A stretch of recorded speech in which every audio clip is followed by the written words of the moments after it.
Bueno, nada más oportuno que la conversación que vamos a sostener después de todas las informaciones que hemos tenido acerca de este personaje que está Snowden está en el aeropuerto de Moscú. No se sabe si se va a salir o no se va a ir, en fin.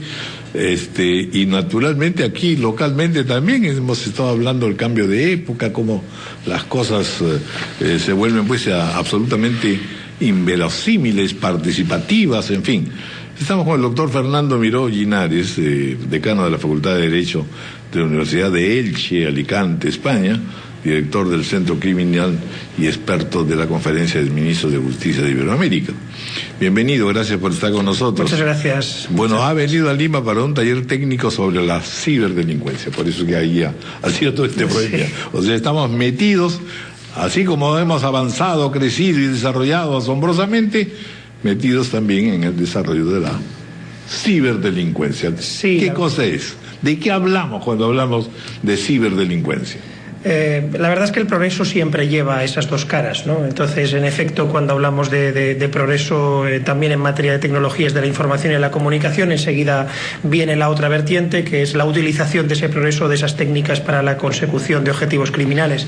Cuando hablamos de ciberdelincuencia, hablamos de cualquier tipo de crimen cometido en ese nuevo ámbito de intercomunicación personal que es el ciberespacio. Hoy en día ya no solo, y esto es un magnífico ejemplo, nos comunicamos directamente, físicamente entre las personas, sino que lo hacemos a través de ese nuevo ámbito, tanto para relaciones económicas, sociales, incluso con objetivos, y has puesto el caso de Snowden, políticos o ideológicos. Es decir, que hoy en día el ciberespacio puede servir para cometer los cibercrímenes económicos a los que estábamos acostumbrados, los fraudes y todos los que van aparejados a ellos. El espionaje, la seguridad industrial, etcétera. También la seguridad, también estamos hablando de ataques de ciberguerra, en determinados casos como paralelamente a la guerra de Georgia, la utilización de un ataque informático para evitar que los militares de Georgia tuvieran acceso a los teléfonos móviles. Estamos hablando del ataque de Estados Unidos y de Israel contra Irán para la paralización del sistema nuclear por medio del virus Stuxnet, y de todo China acusando a Estados Unidos de espionaje, Estados Unidos acusando a China y por otra parte enterándonos todos que Estados Unidos está espiando a los ciudadanos, a determinados ciudadanos teóricamente de forma aleatoria, y con todo lo que ha pasado con Snowden. Pero el cibercrimen no es solo eso, también el cibercrimen en la actualidad es lo que sucede en las redes sociales, los ataques a menores, el famoso suicidio de la canadiense Amanda Todd de 15 años debido a un sujeto que se hace pasar primero por un amigo, consigue obtener de ellas imágenes a través de la webcam, después la extorsiona, posteriormente crea un perfil y a partir de ahí, y eso ha pasado ya, es decir, en España, en Argentina han pasado casos. ¿Existe ciberbullying? Sí, por supuesto que existe ciberbullying. Es decir, el ciberdelito en la actualidad es, paralelo al uso de las tecnologías. Conforme las tecnologías se van realizando en determinados ámbitos y van amplificándose a determinados ámbitos, en esos ámbitos también se produce. Y el ámbito escolar, la utilización de las redes sociales para la comunicación escolar, sucede. El bullying es una realidad en las escuelas y Internet es una extensión de la escuela. El WhatsApp, la utilización del móvil, la creación de perfiles para el acoso. Poco antes de venir a este magnífico país, leía yo una noticia sobre una niña que había sido acosada por el novio, que le había enviado una foto, había dejado de serlo hace 2 semanas, y las fotos que utilizaba, pues ahora las utilizaba para crear un perfil falso, burlarse de ella, etcétera, etcétera. Casos son muchos.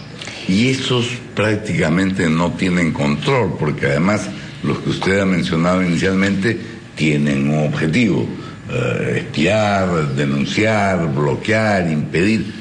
Pero hay quienes lo hacen por jugar. Sí. Es decir, yo voy a instalar un virus que impida pues la comunicación de radioprogramas, no porque estoy en la competencia, sino por fastidiar. Sí, ¿Cómo se controla eso? Sí, la verdad es que el problema que tiene la cibercriminalidad es en realidad deriva del ámbito en el que se produce el ciberdelito. En realidad el ciberespacio es un ámbito distinto al espacio físico y las cosas suceden de forma distinta. En el ciberespacio lo que hay es una contracción de las distancias, hay una contracción de las distancias y una expansión de la capacidad comunicativa. Es decir, que impiden una medición correcta. Claro, porque entre otras cosas ahora ya es posible la transnacionalidad para la comisión de crímenes personales que hasta el momento requerían un contacto personal con la persona.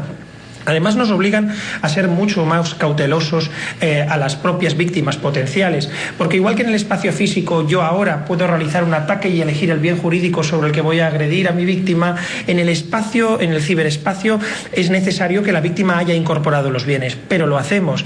Los menores a veces sitúan sus datos personales, contactan con desconocidos, realizan conductas no seguras. Los propios usuarios a veces tenemos nuestras claves bancarias en el mismo ordenador en el que accedemos a Internet, y en última instancia estamos en un ámbito nuevo y en un ámbito que no comprendemos del todo bien. Hay dos niveles. Primero, el orden jurídico, que se está tratando, supongo, de imaginar y establecer.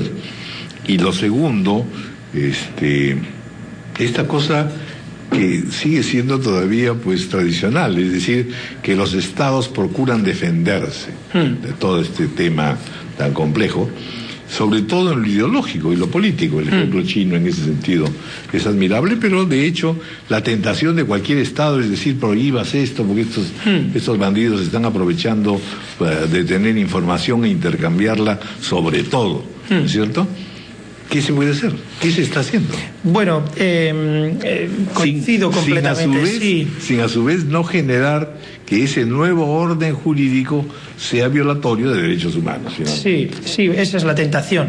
Bueno, en última instancia, lo primero que hay que comprender es que algo que es transnacional no se puede tratar desde una perspectiva únicamente nacional y que hay que hacer esfuerzos de cooperación. Eso es lo que estamos haciendo desde la Conferencia de Ministros de Justicia de Iberoamérica y que Perú concretamente está impulsando a través de su Ministerio de Justicia, además adaptando las normas. No podemos tener normas, no podemos tener leyes que no se corresponden con la realidad que está pasando ahí fuera.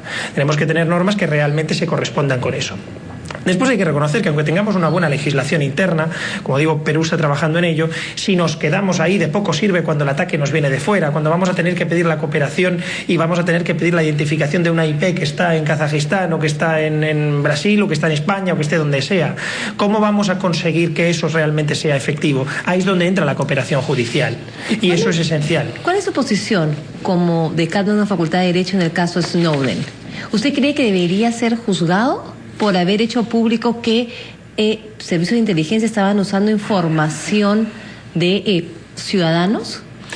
La ventaja de ser decano es que te hace ser discreto. Entonces, no conozco lo suficientemente bien el caso. Por desgracia, creo que no lo conocemos nadie. No sabemos las circunstancias reales en las que se ha producido como para, realizar un juicio concreto de si debería ser juzgado o condenado. Sí puedo decir que, evidentemente, una violación de secretos está regulada prácticamente en todos los países. Está regulada en Estados Unidos, en Perú, en España. Y, por tanto, una violación de los secretos pues es un comportamiento que generalmente es delictivo, que si se realiza por parte de los servicios de información por y de más las que personas, el bien público sea mayor. Ese es el tema, que eso es lo que yo no conozco, no sé cómo está regulado, es decir, no sé cómo está regulado. Bueno, hay otra cosa, perdón, si me permiten, hay otra cosa que es, eso también se debería aplicar a Estados Unidos, es decir, Estados Unidos también ha violado los secretos, entonces es un poco curioso que estemos hablando de ellos, estén hablando de violación de secretos y que sin embargo, es decir, sea Estados Unidos el que parece ser que esté violando los secretos de forma repetida. Por eso yo que no me atrevo a hacer un juicio. El tiempo nos ha ganado. Doctor Fernando Miró Linares, muchas gracias por la Un honor, muchas gracias. Son las 10 en punto de la mañana. Hacemos ya la pausa.